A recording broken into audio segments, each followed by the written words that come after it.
Oke, salam dan salam sejahtera. Pencerahan saya adalah berkaitan dengan kritikan rakyat kepada Menteri Kanan Pendidikan kita, yaitu Dato' Rohadi Azizin. Ini adalah satu yang saya lihat begitu trending di media sosial. Dan apa yang berlaku ini, apalah sangat kalau kerajaan yang ada hari ini nak mengambil individu penting untuk mereka jadikan menteri. Sedangkan kerajaan yang mereka bentuk ini juga rakyat tahu bahawa ini adalah hasil pengkhianatan. Kerajaan ini terbentuk, kita lihat, parti kalah boleh jadi kerajaan. Parti kalah boleh jadi Perdana Menteri seperti UMNO. Jadi kalau mereka nak melantik menteri yang mana individu penting yang mereka rasa tidak ada masalah di situ. Jadi inilah yang berlaku, mungkin hanya ada di negara kita Malaysia tercinta ini, dan hasil daripada apa yang mereka buat ini dikritik oleh rakyat. Kerana apa yang berlaku, Menteri Kanan Pendidikan ini waktu pemerintahan Tan Sri Muhyiddin Yassin dilihat oleh rakyat gagal total. Tetapi apabila kerajaan baru Datuk Seri Ismail Sabri ini pula tetap mengekalkan menteri ini di portfolio yang sama, iaitu Menteri Kanan Pendidikan. Inilah yang mendapat kritikan hebat daripada rakyat. Kerana rakyat beranggapan Menteri Kanan Pendidikan kita ini sudah pun kalah bertanding di PRU ke-14, tetapi dipilih untuk menjadi menteri, yang mana pada awalnya waktu Pakatan Harapan pimpinan Tun Dr. Mahathir, dia dilantik sebagai senator. Tetapi apabila masuk pula kerajaan Tan Sri Muhyiddin Yassin ini, maka dia diangkat menjadi Menteri Kanan Pendidikan.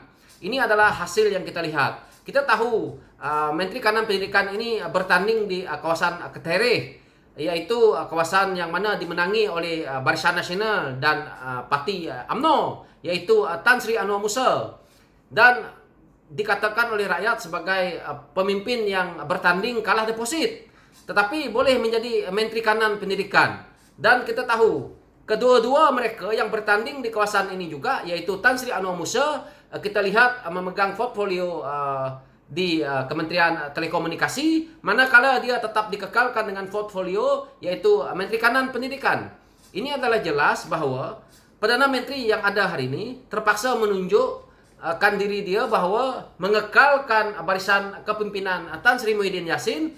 Di sini juga kita rakyat lihat bahawa Perdana Menteri ini terpaksa menunjukkan diri dia mengikut telunjuk bekas ataupun mantan Perdana Menteri kita yang lalu, yaitu Tan Sri Muhyiddin Yassin, kerana tidak berani untuk menukar portfolio yang dipegang oleh Menteri Kanan Pendidikan yang lama ini, yang mana orang ini dilihat gagal tetapi dikekalkan, padahal orang ini adalah orang yang kalah bertanding di PRU ke-14.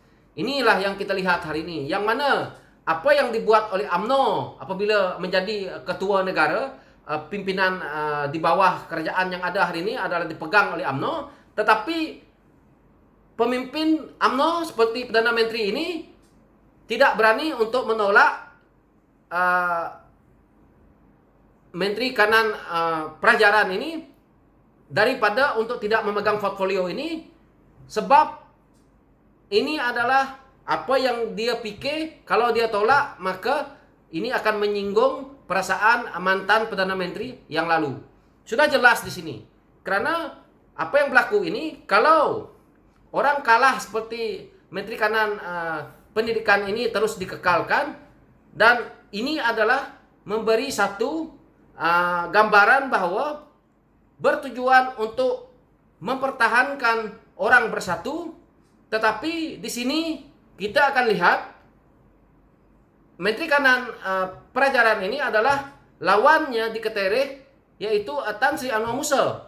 Jadi untuk jangka panjang ke politik, yaitu ini adalah untuk mengukuhkan supaya apabila PRU ke-15 nanti, maka orang ini, yaitu Dato' Rohadi Azizin ini, akan tetap melawan orang UMNO di Ketereh.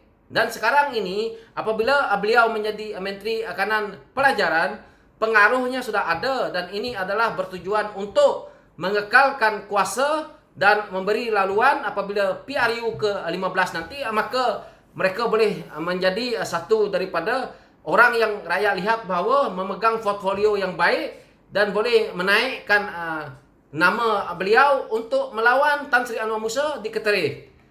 Ini adalah satu plan yang dibuat oleh Tan Sri Muhyiddin Yassin. Karena itu Tan Sri Muhyiddin Yassin mengambil individu ini untuk menjadi Menteri Kanan Perajaran di waktu pemerintahan beliau. Tetapi apabila masuk kepada Datuk Sri Ismail Sabri sebagai pentadbir negara kita yang baru, maka orang ini terpaksa dikekalkan kerana Perdana Menteri kita yang ada hari ini terpaksa mengikut telunjuk mantan Perdana Menteri yang lalu supaya dilihat bahawa tidak akan menolak sokongan kepada kerajaan baru yang beliau bentuk ini. Ini adalah yang kita lihat hari ini. Jadi, kualiti kepada kerajaan yang ada hari ini tidak ada, dan pentadbiran ini kita rakyat hanya mampu berharap mereka ubah perangai yang lama menjadi lebih baik untuk kita membangunkan negara ini dan untuk kita melihat masa depan anak-anak kita yang mana yang anak bersekolah. Kerana Menteri Kanan Pendidikan kita ini waktu pemerintahan Tan Sri Muhyiddin Yassin dilihat sebagai pemimpin dalam kabinet yang gagal total. Inilah yang jelas. Jadi pada juga pandangan saya lihat bahawa kerajaan ini mempunyai 114 MP, tetapi tidak ada yang mempunyai kecerdikan dalam bidang pendidikan. Kerana tidak ada yang dilantik untuk jadi Menteri Pendidikan. Kenapa nak lantik orang kalah untuk membarisi barisan kabinet? Kenapa tidak ada ke yang 114? Daripada belen 70 orang, ada lagi belen 40 lebih orang. Tak boleh ke nak ambil mereka ini jadi Menteri Pendidikan? Kenapa perlu ambil orang yang kalah bertanding? Ini adalah satu permainan politik yang merugikan kepada UMNO sebenarnya. Tetapi kita lihat undi di Ketereh itu akan pecah nanti.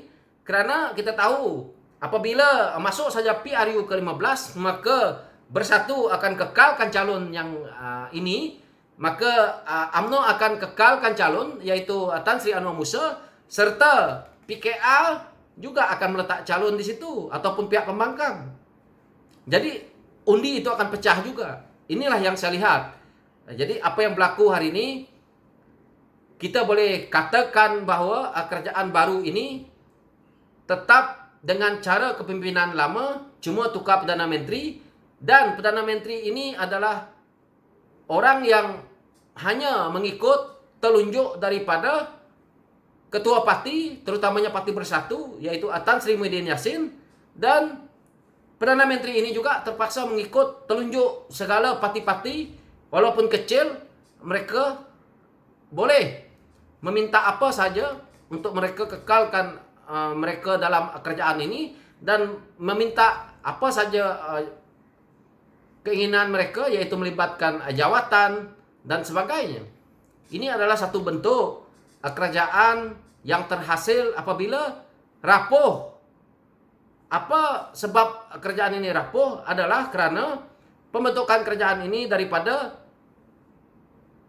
hasil pengkhianatan yang mana kita lihat bahawa mereka tidak ada satu komponen awalnya, yaitu apabila pilihan raya seperti mana kita lihat PH melawan Barisan Nasional.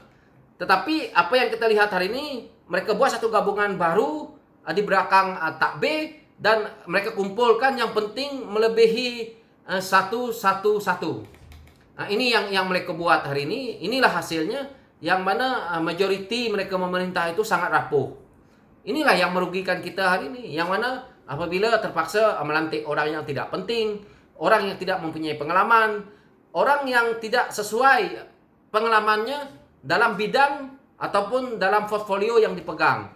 So hasilnya kita rakyat menerima padah, yang mana kita ketinggalan daripada segi mana kementerian yang dipegang. Contohnya Kementerian Pelajaran. Negara kita akan ketinggalan bertahun-tahun daripada negara lain, hasil daripada kita mendapat pemimpin yang memegang portfolio yang salah. So ini yang kita lihat yang akan berlaku. Dan kita terpaksa melihat pentadbiran mereka ini kalau dipegang contohnya setahun lebih, maka kita sudah kerugian mungkin 10 tahun ke depannya.